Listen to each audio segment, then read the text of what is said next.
Hi, my name is Catherine Penny, and I'm with the University of Waterloo, Faculty of Social Work, and I'm going to present here my MSW capstone project, Mirror Mirror, July 5th, 2019. So what I wanted to do for my capstone was take some of the issues and ideas we've been focusing on during this 2-year MSW and to literally flesh them out, i.e. to see them experienced by people.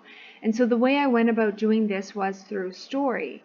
The reason I chose the use of story was because story requires characters, and for a story to work, the characters need to be consistent in their thoughts and actions. So this was the challenge I posed for myself, to write a story that deals with issues we explored in our courses, in particular social determinants of health, by really focusing on creating realistic, consistent characters who are influenced by these social determinants of health, as well as a myriad of other human influences. So as the writer, I provided a context for these topics and ideas, and then watched how they would be developed through characters within this context. And so you could say, well, you're the author, you created the story, including the characters, and that's true, but if you're being true to your characters, and you'll hear lots of writers talk about this, if you're actually true to their voice and let them lead, then they'll do things that you may not expect them to do.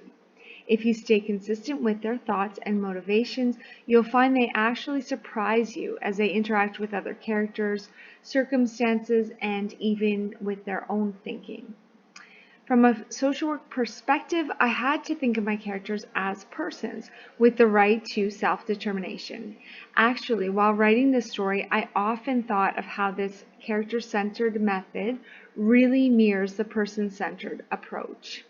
Just as a social worker does, I had to know my characters so as to not conceive of them as two-dimensional and to allow them to act and react consistent with their motivations, limitations, and goals, allowing that to propel the story rather than forcing them into preconceived plot structures.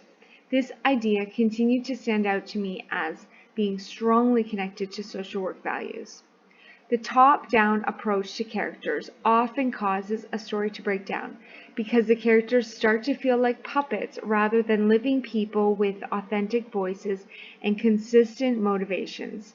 During our MSW, we've explored how top-down approaches to social issues don't work and how important it is to elicit and facilitate people's voices, something strongly highlighted in Social Work 605R, Knowledge Mobilization and Evidence-Based Practice.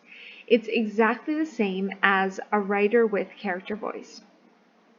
I remember being inspired for my capstone in Social Work 602R, Social Work Practice in Health, when reading that in health science research, the representation of people is, quote, typically dehumanized, end quote, and that we need to write about people in a way to show that, quote, we are all real human beings of value and capable of thought, feelings, intelligent action, and even nobility, end quote.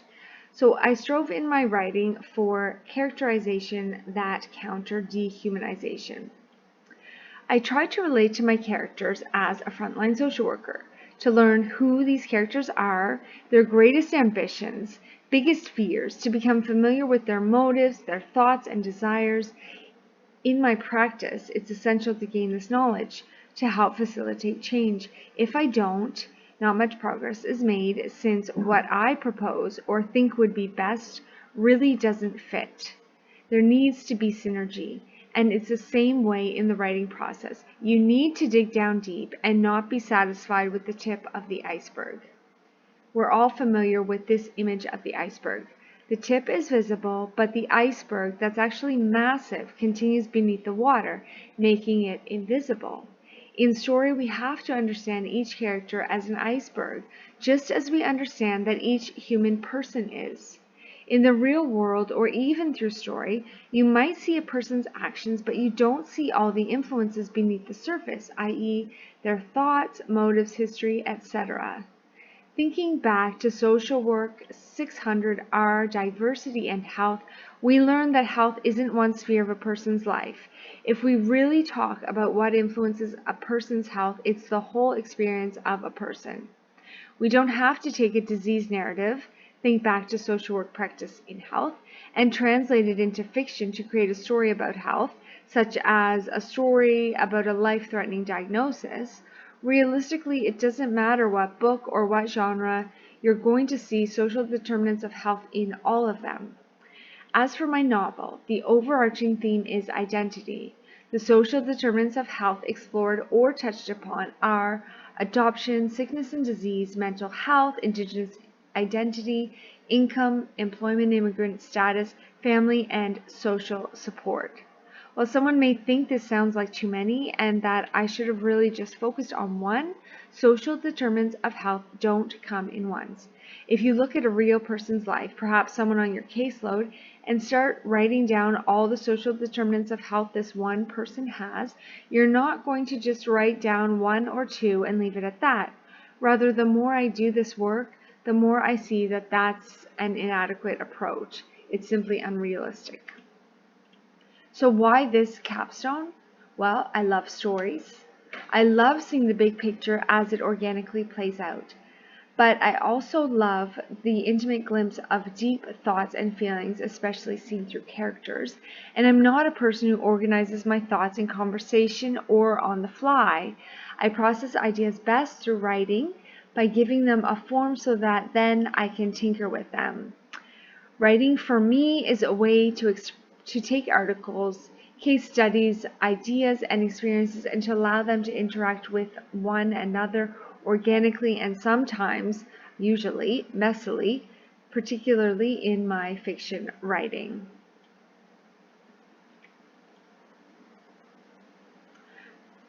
So, in consultation with our capstone advisor, Alice, we decided not to use the entire novel, but rather a book submission.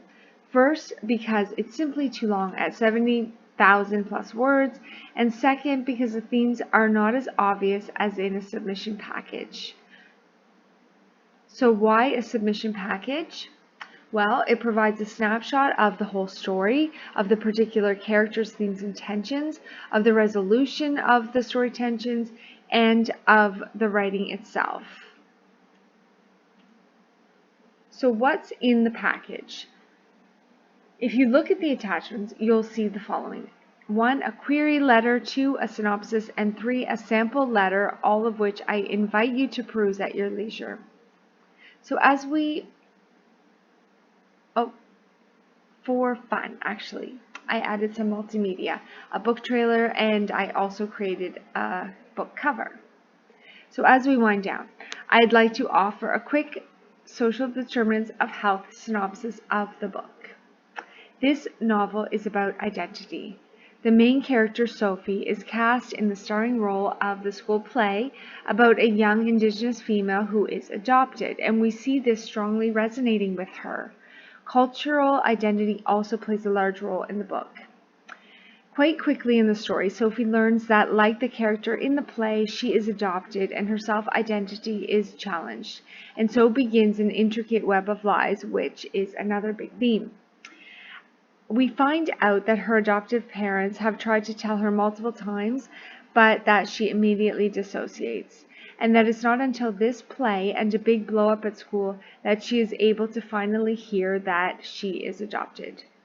Through her own secret digging, she discovers that she comes from a single mother who was a Greek immigrant, had twins, both survived, but her twin brother had chronic kidney disease, which required a lot of attention from his mother, who was poor, had very low job prospects, struggled with the language, had poor social support, and put her, Sophie, up for adoption because she was healthy and she wanted her to have a better life, knowing that the boy wouldn't have the same opportunities and deciding that she would bring him up herself.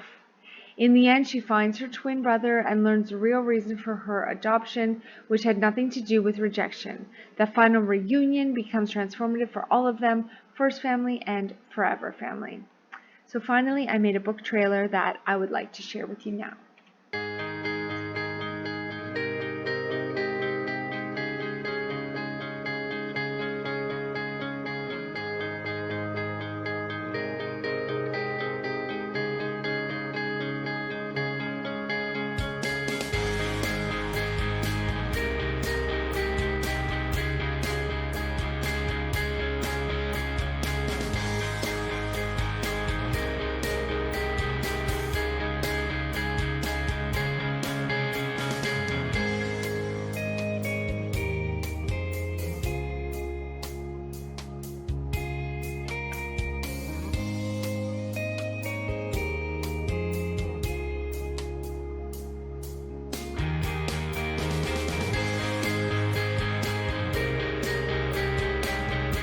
So I would like to thank all of you for watching my capstone, and I look forward to watching all of yours.